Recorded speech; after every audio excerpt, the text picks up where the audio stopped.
Hola, muy buenas tardes. Bienvenidos una vez más a Star Medical Talks, un espacio creado para ofrecerles contenido sobre salud y bienestar con excelentes especialistas. Yo soy el doctor Manuel Soriano, soy jefe de enseñanza del Star Medical HIP. Y el día de hoy platicaremos acerca de 20 cosas que debes saber sobre la viruela del mono en niños. El origen de la viruela símica surgió en la República Democrática del Congo y fue detectada en un niño de 9 años de la zona. La primera detección surgió en 1970 y desde ese momento la mayoría de los casos que son detectados surgen en la misma locación.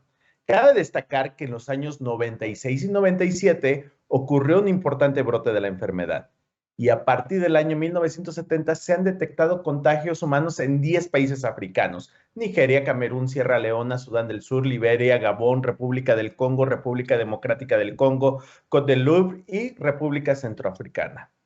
Durante el año 2003 se confirmó el primer caso de viruela del mono en Estados Unidos y esta vez fue la primera vez en donde la enfermedad apareció en otro continente.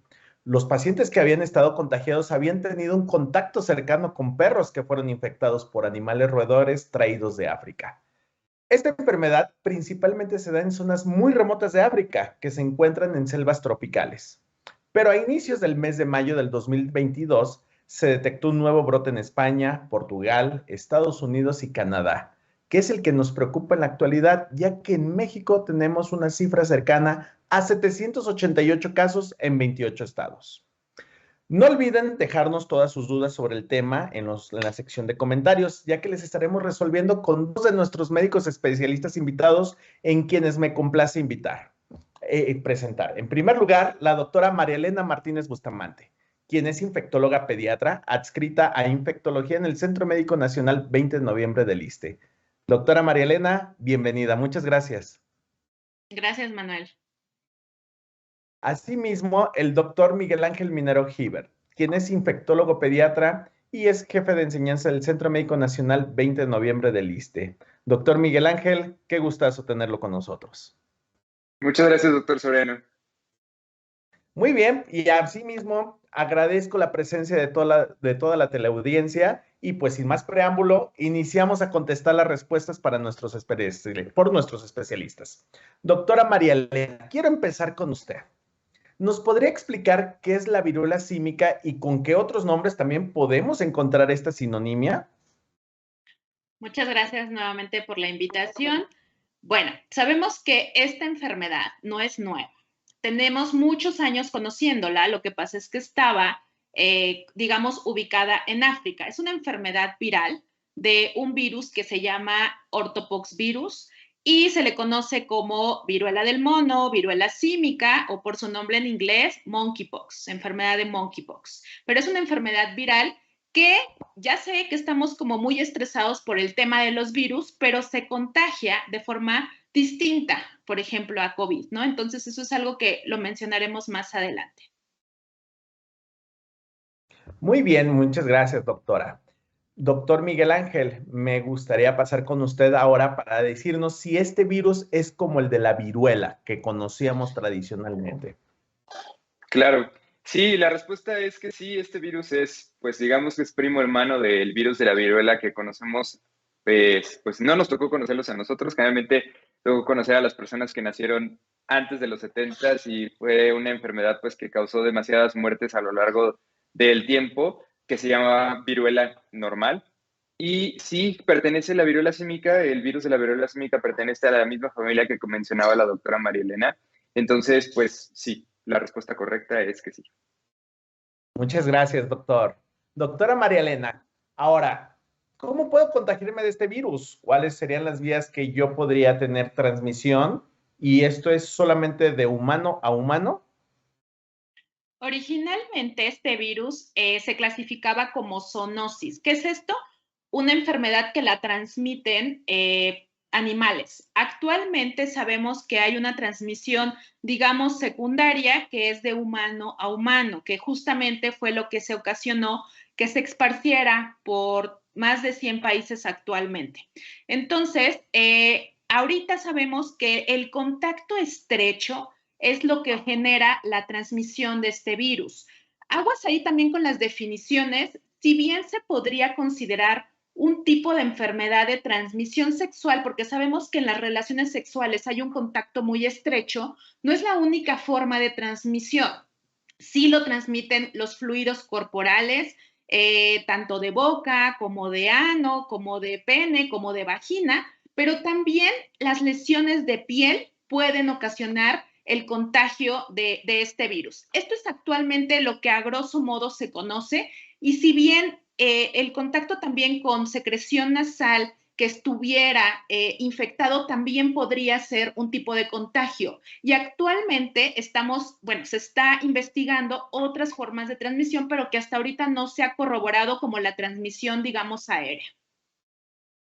Perfecto, digo, esto es muy importante dejar muy claro y enfatizar lo que comentaba, o sea, no precisamente está declarado, digo, enfatizando esa parte como una enfermedad de transmisión sexual, pero el hecho de tener el contacto tan directo nos hace muy susceptible porque tenemos la transmisión aérea y la transmisión contacto-contacto, ¿verdad? Pero asimismo quisiera preguntarle a usted, doctor Miguel Ángel, la transmisión por medio de animales se puede presentar ya que en el preámbulo estábamos escuchando que hubo unos roedores que infectaron algunos mascotas de esto. Entonces, y si fuera así, que también fuera transmisible por medio de animales, ¿debería vacunar yo a mi mascota? Sí, de hecho, este punto que comenta el doctor es súper importante porque fue la principal causa de, como bien lo mencionaba en los antecedentes, de cómo surgió el primer brote que se salió fuera del contexto del continente africano. Pero aquí hay un punto bien importante que hay que mencionar. Generalmente se asocia a, evidentemente, simios, y es difícil, ¿no?, que alguien tenga de mascota un simio o algún tipo de roedor. Generalmente son roedores grandes, llámese tlacuaches, llámese eh, hurones, llámese hámsters, estos que son un poquito más grandes, que se conocen comúnmente como cuyos, porque generalmente los roedores pequeños, pues no se ha visto una asociación específicamente como para que pudieran ser factores potenciales para la transmisión de la viruela símica. Sin embargo, es bien importante que si algún papá o alguna mamá quiere adquirir algún tipo de mascota para sus niños, que lo haga pues de una manera segura y confiable. Esto quiere decir pues que la adquiera en una tienda que tenga pues certificaciones donde los animales pues se cuidan, se vacunan, se les da medicamento específico para cualquier otra cuestión, y que no sean animales adquiridos, por ejemplo, en un mercado o en algún tianguis donde no sabemos de dónde vengan esos animales. Y característicamente en el brote que se asoció en Estados Unidos, típicamente los animales venían de otro país, o sea, no estaban vigilados por, digamos, por una secretaría o un estado específicamente que pudiera vigilar en esta parte de los animales, sino que simplemente fueron como de contrabando, de tráfico, los que se asociaron a este brote de viruela símica en los pacientes. Entonces, la respuesta correcta no hay que ir a vacunar específicamente a nuestros animales, pero ojo, si tenemos algún paciente cercano que tenga viruela símica y que conviva con animales, la probabilidad de transmitirlos hacia ellos sí está presente, y se han visto casos de transmisión de humano hacia sus mascotas, principalmente perros. Entonces, en este caso, pues sí sería tener contacto estrecho con nuestros veterinarios para que los revisen. Perfecto, digo, esto toma mucho importancia porque de pronto nos puede llegar a preocupar enfermar a nuestra mascota y digo, y no es para menos, en la actualidad ya cada vez somos más conscientes de tener estas mascotas y el hecho de tenerlas pues también nos crece la responsabilidad de cuidarlas pues muy responsablemente, ¿no? Entonces eso es muy, muy, muy importante. Y bueno, de pronto llegamos a tener tal vez en México algunos tipos de animales como los que mencionaste, el tlacuache, etcétera, pero no precisamente quiere decir que vayamos a tener un brote tal vez, ¿no? Pero sí hay que estar muy pendientes y el control zoonótico será bastante importante. Y bueno, pues digo, pasamos a esa parte, pero finalmente por los que estamos aquí en el live es por los niños, o sea, de pronto la información acerca de los niños ha sido menor, pensamos de pronto nada más en los adultos. Doctora María Elena, ¿los niños se pueden contagiar de la viruela símica? Sí, por supuesto que se pueden contagiar de la viruela símica. Tenemos que tener las mismas precauciones que con el adulto, ¿no? Evitar el contagio, el contacto con lesiones que no conozcamos su procedencia. Mira, aquí es súper importante, como siempre, actuar de forma responsable. Si alguien tiene lesiones, tiene que quedarse guardado en casa, literal, hasta que desaparezcan esas lesiones por completo, para evitar justamente que personas con mayor posibilidades de progresión de la enfermedad se vayan a contagiar, ¿no? Y justamente un grupo al respecto que puede evolucionar hacia algo grave justo son los niños. Entonces, sí se pueden contagiar y hay que tener muchas precauciones, sobre todo en el contacto con lesiones que desconozcamos. Y no es que vamos a paniquearnos y pensar inmediatamente que es viruela del mono, pero sí buscar ayuda profesional para descartarla. Perfecto, digo, esto también, aquí mencionas un punto importante, o sea, y una de las principales vías de contacto es esta cutánea, o sea, de piel a piel. Entonces aquí me surge otra pregunta, porque los niños son más libres, están de arriba para abajo, van de un lugar para otro, y de pronto también el medio de transporte importa, porque no todos cuentan con un auto para poder ir a la escuela. Algunos utilizan el transporte de la escuela o algunos más utilizan el transporte público. Doctor Miguel Ángel, entonces, ¿debo cubrir a mi hijo como casi un esquimal para que nadie toque su piel? Pues en realidad no, o sea, siendo estrictos no. Y es justamente como con el comentario que ya comentó la doctora María Elena, justo esto, si nosotros sabemos que hay una persona que tiene lesiones, pues evidentemente no la vamos a mandar a la escuela, no la vamos a mandar a que esté fuera en la comunidad. Pero bueno, hay casos en los que sí puede presentar alguna persona que quizás no sepa que tiene la enfermedad o que apenas está en periodo de incubación y que tiene lesiones, pues, o que más bien que no tiene lesiones, pues evidentemente en la vía de transmisión ahí no va a estar presente porque el paciente o la persona apenas está desarrollando la enfermedad y todavía no tiene lesiones para darse cuenta. Sí es importante la cobertura de regiones expuestas en la piel, pero solamente en el contexto en el que tengamos alguna persona enferma o algún familiar enfermo dentro del mismo núcleo familiar. Esto quiere decir, por ejemplo, que si a mamá o papá tiene viruela símica y los hijos no, pues en primera pues se tienen que aislar y en segunda pues ahí sí se aplicaría la cobertura pues para evitar el contacto, ¿no?, con las lesiones. Pero típicamente también es bien importante mencionar que pues no hay como que exagerar y así como justamente como cubrir a todos los niños y llevarlos así, porque pues no es lo ideal y no va a ser lo favorable y al final de cuentas no se va a poder controlar esto, sino simplemente lo más importante es identificarlo de manera temprana y una vez que se identifica de manera temprana ya se dan las recomendaciones específicas para esto. Excelente, digo, finalmente siempre nos va a preocupar la manera en que nosotros podamos ir cuidando a nuestros hijos, o sea, sabiendo que esa prevención nadie queremos que les suceda, aunque si bien hemos visto mucho más adultos, etcétera, no deja de haber niños con viruela símica, ¿no? Doctora María Elena, si mi hijo ya contrajo viruela símica, ¿qué síntomas pueden presentarse? Mira, los síntomas pueden ser de entrada un poco inespecíficos. Puede haber fiebre, puede haber dolor de cabeza, puede haber dolor muscular, puede haber dolor de articulaciones.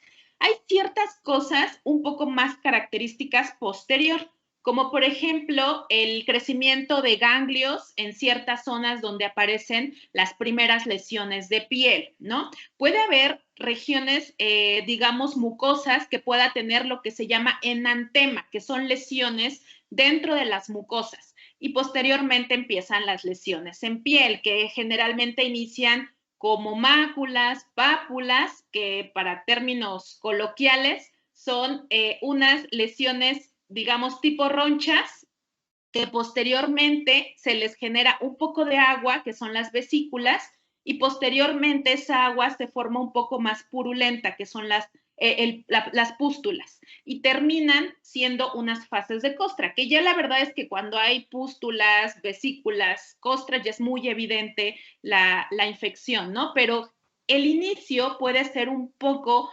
complicado diagnosticarlo de entrada, pero justo como algo característico es esa inflamación de las regiones de los ganglios en donde puedan empezar las lesiones de piel.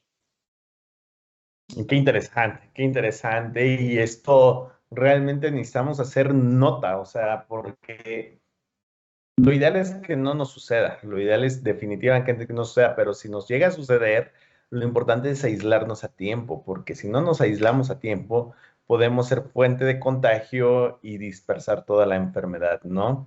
Entonces, ahora, ok, yo ya tengo a mi hijo, a mi paciente, que tengo estos síntomas. Doctor Miguel Ángel, si lo sospecho, ¿qué estudio le debo que realizar para confirmar y para el seguimiento? O sea, o nada más lo confirmo y ya tal vez no hay seguimiento. ¿Qué es lo que tengo que hacer ahí? Ok, es muy importante tomar en cuenta que la única manera para confirmar el diagnóstico de viruela símica es hacer un estudio que se llama PCR. La PCR es prácticamente como una prueba igualita a la que hacíamos nosotros como en el hisopado para identificar al COVID-19 o al SARS-CoV-2, pero específicamente aquí lo hacemos sobre las lesiones de la piel. Lo que se hace es un pequeño hisopado enérgico sobre la lesión y muchas veces si la lesión ya tiene un contenido líquido, un contenido purulento, el extraerlo y el romper un poquito la vesícula para que el hisopo con el que se está tomando la muestra se impregne con todo lo que está dentro ahora sí que de la vesícula o de la pústula. Eso se manda a analizar a un laboratorio especial y ahí nos dan el diagnóstico de que, pues sí, no, el paciente tiene viruela símica. En algunos pacientes que, por ejemplo, no muestren las lesiones típicas o muestren lesiones un poco diferentes o pocas lesiones y que a lo mejor nos queda un poco como de duda si hay o no viruela símica, lo primero que hay que evaluar pues, son los factores de riesgo y los factores de riesgo pues ya los comentó la doctora María Elena, muy puntuales para la transmisión.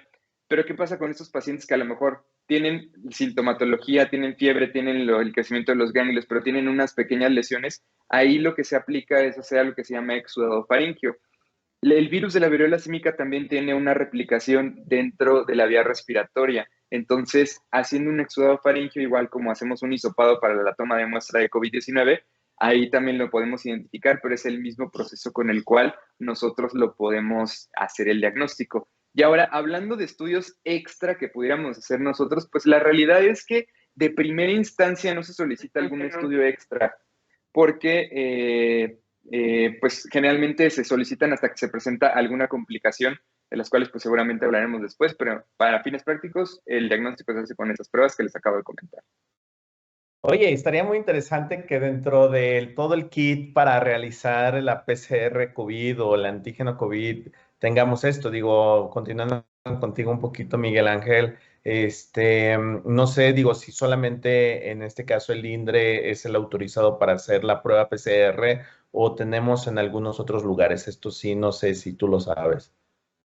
Hasta este momento, las únicas personas que tienen la facultad sí es el INDRE. De hecho, se hace un aviso por supongamos, si alguno de nosotros en nuestro consultorio privado identifica un caso de viruela símica en un chaparrito o en una nena, pues lo que hacemos es llamar a la jurisdicción sanitaria, esto quiere decir como al centro de salud más cercano donde tengamos nuestro consultorio, damos la notificación del paciente, nos van a pedir que llenemos un formato y ellos acuden o se ponen en contacto con el paciente y van directamente a tomarle la muestra. O si en dado caso nos piden que nosotros le tomemos la muestra, nos explican específicamente cómo guardarla para que después ellos la recolecten y la llevan al INDRE.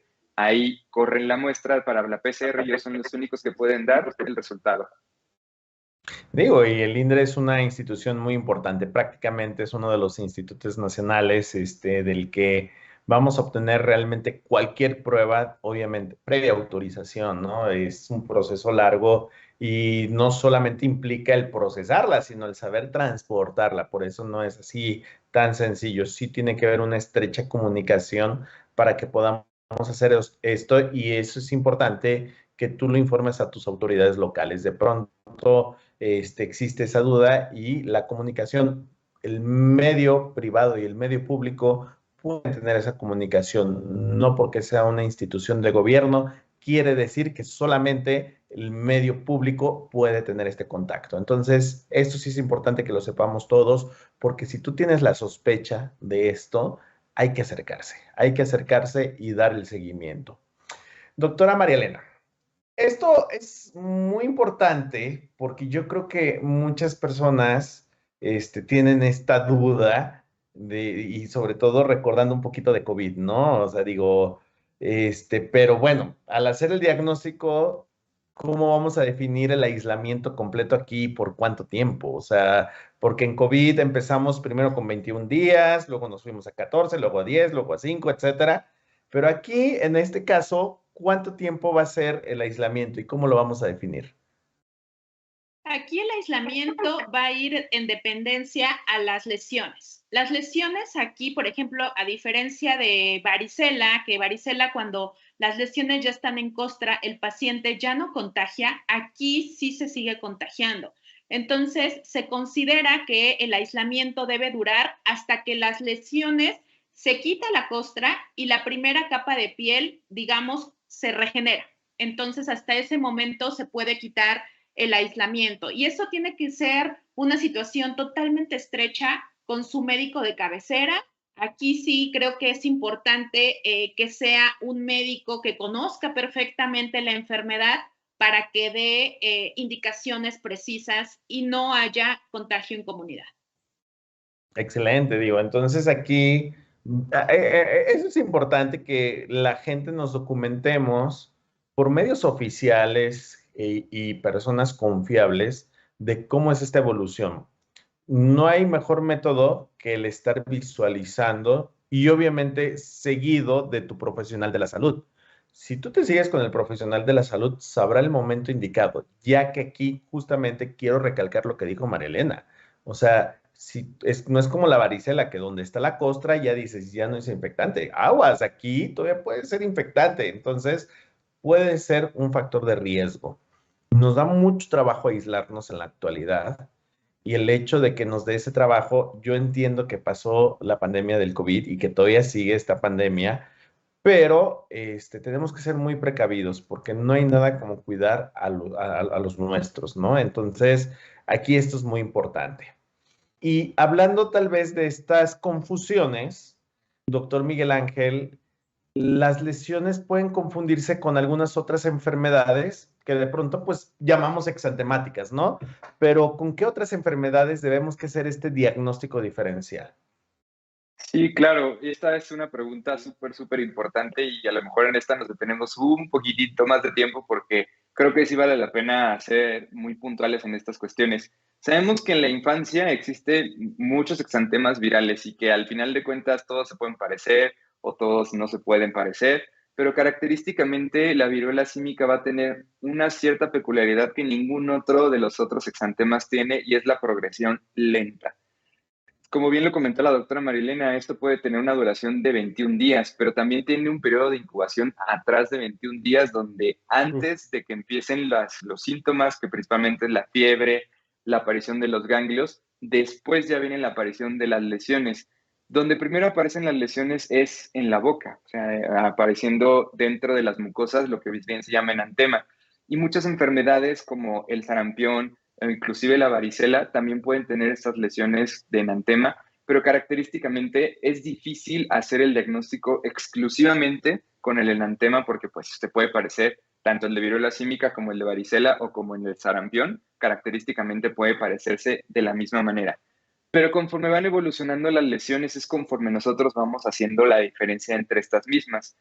Típicamente las lesiones de viruela símica son muy parejitas, digámoslo así, van evolucionando pues de manera muy similar. Es, digamos, empiezan siendo unas manchas en la piel que se llaman máculas, después pasan a ser pápulas, después juntas pasan a ser vesículas y después pasan a ser pústulas, que sería una diferencia súper importante que, por ejemplo, en la varicela no existe. En la varicela nosotros vemos lesiones en diferentes momentos de la enfermedad, es decir, tenemos el niño que tiene la pápula, que tiene la pústula, que ya inclusive tiene una costra, que tiene la vesícula, y que característicamente a lo mejor en enfermedades como sarampión solamente vemos las máculas generalizadas, y que serían como las principales enfermedades con las cuales habrá que hacer la diferencia. Entonces, una vez que va sucediendo esto, pues también otro punto importante para evaluar quizás serían los síntomas asociados. Y el principal va a ser la fiebre. Característicamente la fiebre en la viruela símica se presenta de 1 a 3 días antes de que aparezcan las ronchas, antes de que aparezcan las lesiones. Y en la varicela es 1 a 2 días y en sarampión es un poquitito más tardado, ¿no? Entre 3 a 5 días. ¿Cómo va haciendo la aparición de las lesiones? Ya lo mencionamos, van apareciendo en diferentes estadios, pero algo bien importante y lo recalco mucho es esta progresión de las lesiones. La viruela símica van a ir cambiando las lesiones de una manera lenta, van a ir durando pues todos estos 21 días, ¿no? Típicamente, si siendo puntuales, las lesiones pasan de ser pápulas de 1 a 2 días, posteriormente pasan a ser vesículas de 1 a otros 2 días, pasan a ser pústulas más o menos entre el día 5 y el día 7 de la enfermedad, y pasan a ser ya todas costras entre el día 7 a 14 de la enfermedad. A diferencia, por ejemplo, de las lesiones de la varicela que tienen cambios rapidísimos, y el sarampión también, las lesiones en la piel aparecen de manera muy rápida. Y también hay otro tipo de, pues de manifestaciones principalmente que pudieran ser cómo se distribuyen las lesiones. Y esto es muy característico, por ejemplo, en el sarampión, que sería otra de las enfermedades con las cuales tendremos que hacer el diagnóstico. Las lesiones parecen como que si al niño le echáramos una cubeta de pintura en la cabeza, entonces van apareciendo primero en la cabeza, después en el cuello, después en el tórax, después en la espalda, después en las piernas. La varicela tiene una distribución, digamos, muy aleatoria. De hecho, la varicela antes en los libros de texto viejitos, se conocía como viruela loca. ¿Por qué? Porque aparecían lesiones en todos lados, ¿no? Entonces, y la viruela símica pues tiene estas apariciones de que nosotros las podemos decir que van del centro hacia la periferia. Característicamente las lesiones van a aparecer en donde hubo el primer contacto. Por ejemplo, si el contacto fue con la cara, la mayor densidad de las lesiones van a estar en la cara. Si el contacto fue sexual o si fueron genitales, las lesiones van a estar con mayor contacto o van a presentarse con mayor frecuencia en la parte genital, y posteriormente se van a distribuir, así como cuando metemos la ropa a la secadora, a la lavadora, del centro hacia la periferia. Entonces, si nosotros identificamos bien cómo van evolucionando esas lesiones, sí podemos hacer esas diferencias, y lo más característico es lo que ya comentó la doctora Marilena, la presencia de ganglios o linfadenopatías, que típicamente van a estar presentes en viruela símica y que en las otras enfermedades exantemáticas propias de la infancia, incluido varicela, sarampión, no van a estar presentes. Entonces, pues creo que prácticamente con eso respondemos esta preguntota y grandota. Esto fue un tratado de medicina prácticamente, lo que nos dijiste, ¿no? Digo, y esperemos que no lleguemos a una viruela loca también. Pero bueno, bueno, ya tengo mi diagnóstico diferencial, ya tengo a mi paciente identificado. Se lo lleva usted, doctora María Elena. ¿Qué tratamiento es el que comúnmente dejamos en estos pacientes? Mira, Manuel, sí hay antivirales, pero desgraciadamente no están al acceso de todos nosotros. Ahorita, como el más común, digamos el más famoso es uno que se llama Tecovirimat, pero no está ampliamente distribuido. La OMS, por ejemplo, puso una postura que se tendría que dar para personal de salud o gente de laboratorio que tuviera exposición por trabajo. Si bien la gran mayoría de esta enfermedad, de estas enfermedades, esta enfermedad específicamente, todas las posibles gamas que tenga va a ser de bajo riesgo, sí existe una posibilidad de que pueda agravarse. Entonces, en esos casos, sí habría que tomar en cuenta estos posibles antivirales para un manejo más específico, ¿no? Y por ejemplo, una de las del rubro que todavía desconocemos es qué tan mal le va a personas que viven con VIH y pudieran tener viruela del mono. Entonces, finalmente, es importante que se sigan los estudios y se adquiera el tratamiento para que eventualmente, si hay algún paciente con algún factor de riesgo, pudiera ofrecérsele un tratamiento. Excelente, digo, finalmente, creo que esto que dice María Elena lo quiero reforzar ahorita con Miguel Ángel, porque podemos pensar, como nos sucedió en COVID, dar antibióticos, dar esteroides, dar antiparasitarios, todo ello nos puede llevar a un sobretratamiento que ni siquiera va a ser benéfico, ¿no? Entonces, reforzando todo esto que nos dijo María Elena, en este caso contigo, Miguel Ángel, entonces no habría un medicamento inyectado para que ayude a los niños inmediatamente disponible como tal.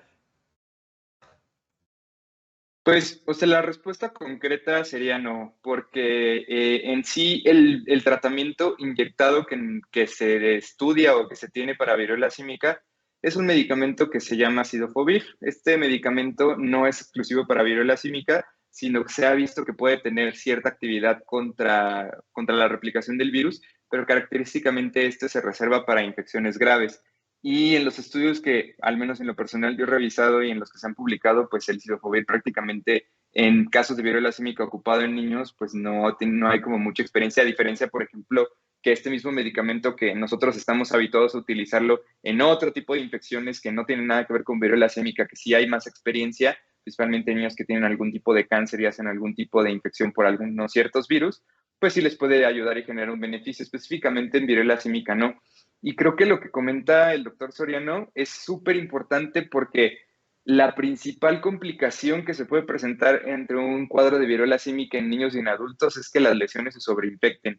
Y si yo me tomo antibiótico, y si yo me pongo tal crema, y si yo me pongo tal esteroide para disminuir las lesiones, y si yo, etcétera, etcétera, no sigo un tratamiento adecuado específicamente, pues la probabilidad de que se complique mi enfermedad va a ser mucho mayor, o la probabilidad de que complique la enfermedad de mis hijos va a ser mayor.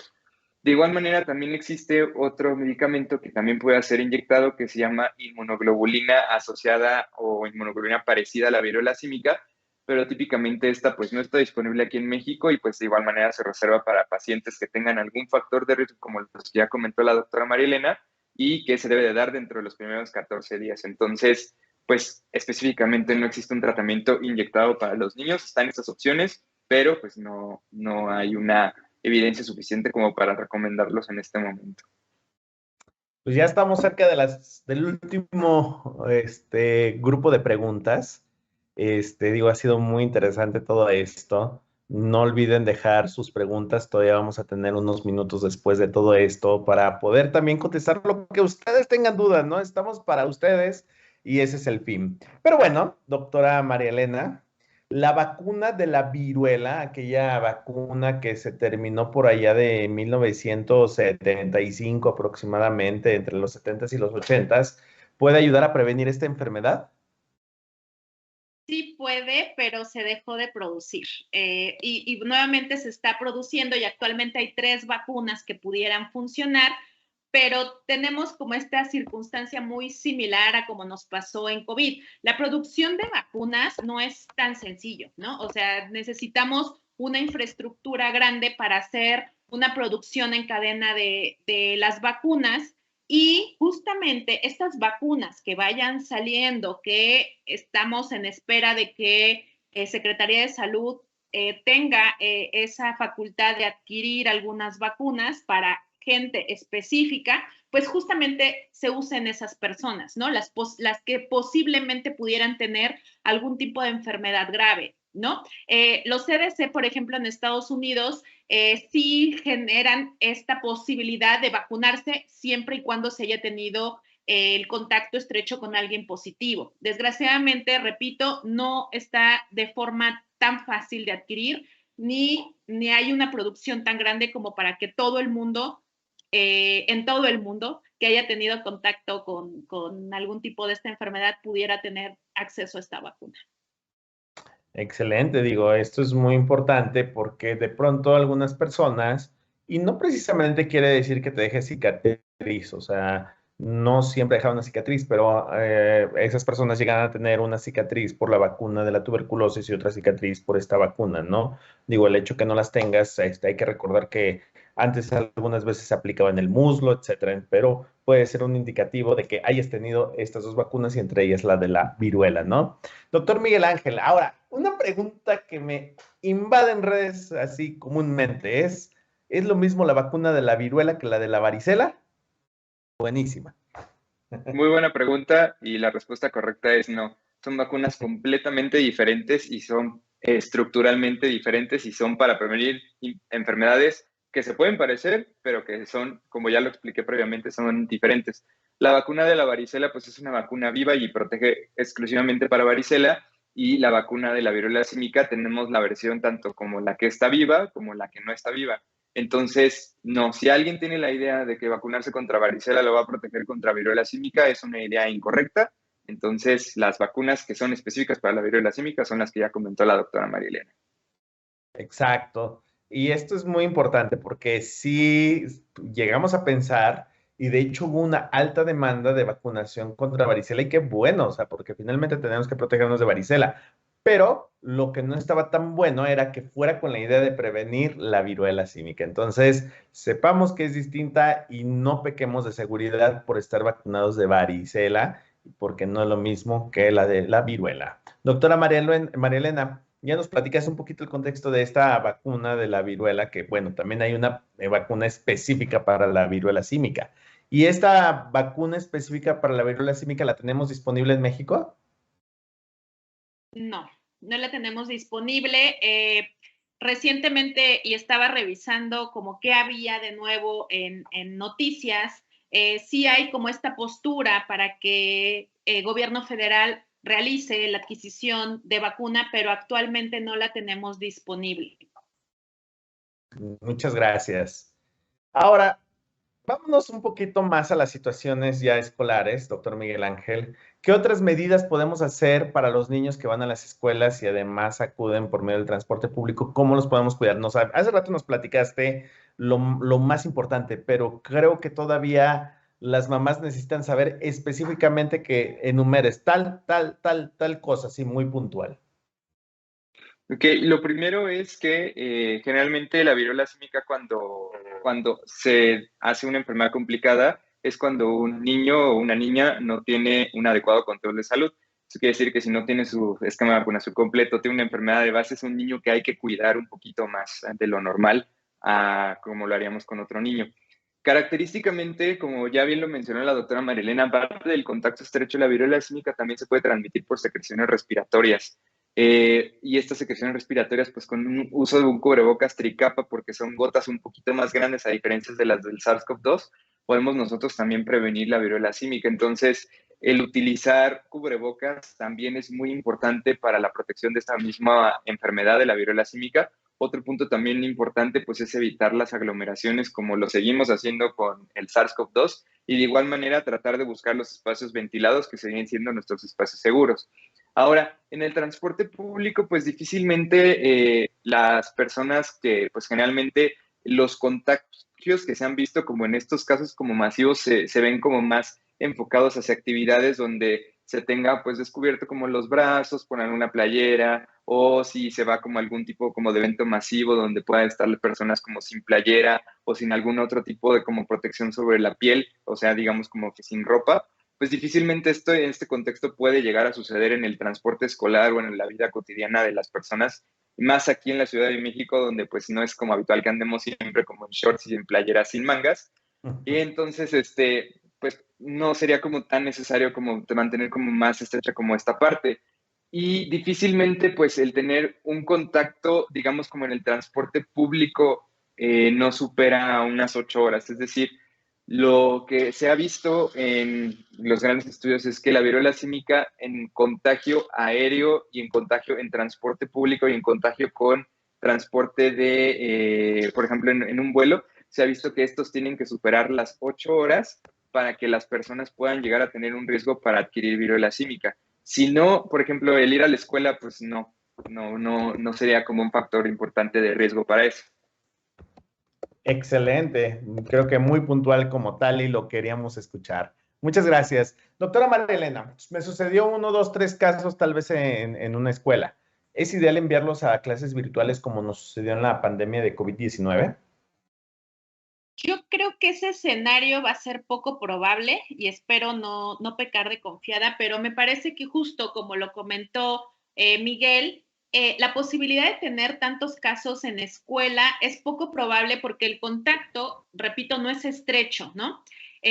No tiene nada que ver con COVID, la transmisión. O sea, recordemos que COVID fue un virus que fue mutando y haciéndose mucho más transmisible, pero es una transmisión meramente aérea y por gotas respiratorias, a diferencia de la viruela símica, que estrictamente es la mayor posibilidad de contagio es por contacto estrecho. Entonces, podría ser muy poco probable y aún así la posibilidad de contagiar, o sea, de su tasa de infección que le llamamos nosotros, es baja. Entonces, tendríamos más bien que detectar de forma muy temprana estos casos en las escuelas y aislar al paciente, al niño, a la niña que tuviera alguna infección dudosa, ¿no? No crear alarma, no sobreactuar, porque la posibilidad, repito, de que aparezca eso en una escuela es muy baja. Excelente, totalmente de acuerdo. Es un virus de transmisión distinto. Ahora, lo más importante y tal vez por lo que mucha gente lo minimiza, pero yo quiero saber, doctor Miguel Ángel, ¿puede ser mortal esta enfermedad? Sí, o sea, sí hay casos donde se puede reportar fallecimientos, pero generalmente estos casos se asocian a personas o a pacientes que tienen ya alguna enfermedad o alguna comorbilidad de base. De hecho, aquí en México solamente se ha reportado una defunción y ha sido de un paciente de un caso importado y era una persona que vivía con VIH que lo tenía descontrolado y era una persona adulta. Pero característicamente las muertes que se han reportado en niños, principalmente en África, son niños que desgraciadamente pues no tienen las mismas condiciones que los niños de la Ciudad de México, son niños que no tienen acceso a vacuna ni a un acceso de, digamos, servicios de salud importante y pues su estado de nutrición es bastante comprometido y quizás una desnutrición grave es lo principal que los llegaría a poner un poquito en riesgo.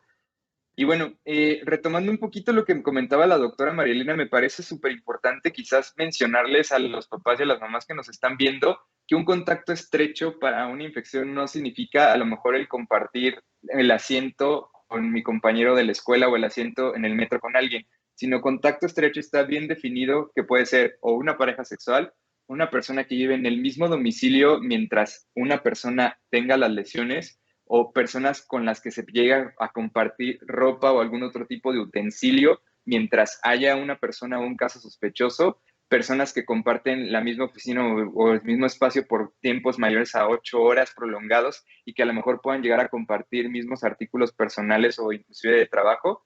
Y pues de igual manera, ¿no? Cuidadores que se tengan en casa por alguna cuestión que también convivan con un enfermo de manera estrecha, pues también van a ser un contacto estrecho.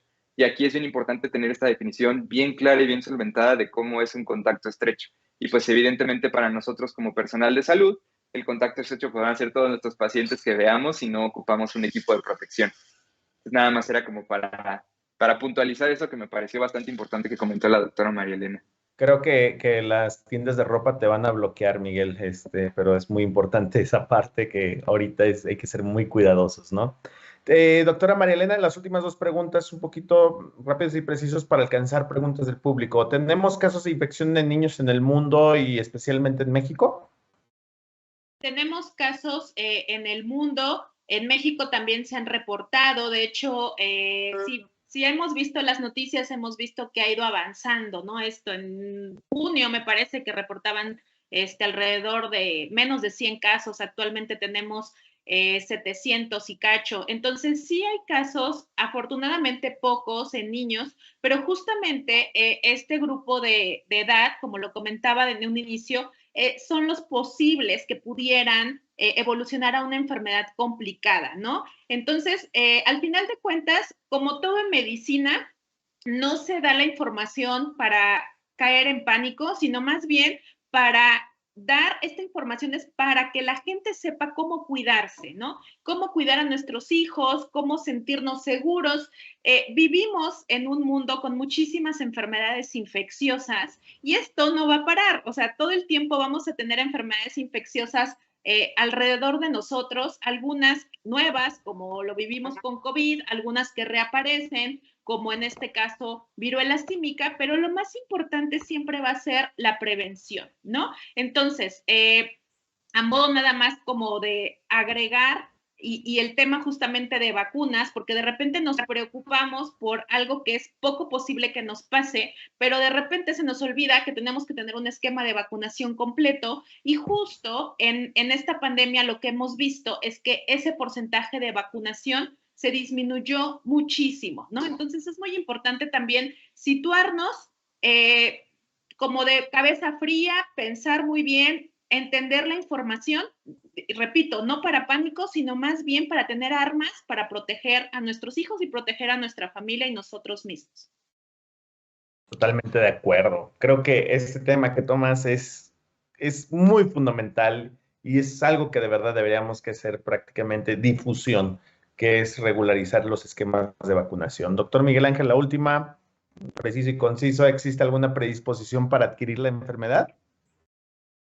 Sí, la única predisposición que actualmente está siendo estudiada y sin ser estigmatizante en este contexto es las personas que viven con VIH, independientemente de su estado serológico independientemente de si tienen o no control o descontrol de la enfermedad, por alguna cuestión que todavía sigue en estudio, ellos tienen una mayor predisposición a desarrollar la enfermedad. Excelente. Pues muchísimas gracias ahorita los dos. Ahorita regreso con ustedes y me voy con el público. ¿Tenemos alguna pregunta del público, por favor? ¿Existe secuelas en niños acerca de esta enfermedad? ¿Quién le gustaría contestar de los dos? Adelante, Marilena. Más que secuela, porque normalmente cuando se tiene la enfermedad se cura, ¿no? Se cura o se puede agravar. Es el riesgo de tener algún tipo de gravedad que en los niños, además de las infecciones sobreagregadas bacterianas que bien comentaba Miguel, es el riesgo, por ejemplo, de tener una progresión al sistema nervioso central como una encefalitis, ¿no? Entonces, más que secuela, justo es el riesgo de avanzar hacia una gravedad. Excelente, excelente pregunta. Pasamos a una segunda. Bueno, esa ya la contestamos un poquito, pero podemos reforzar. En México, ¿dónde hay más casos? ¿En qué estado? Generalmente los casos más reportados, evidentemente, la densidad mayor es en la Ciudad de México, seguido de Jalisco y, en tercer lugar, el estado de Quintana Roo. Muchas gracias. Y vámonos. Si viajaré a Ciudad de México, ¿cuáles medidas de prevención se deben tomar en cuanto a los hoteles?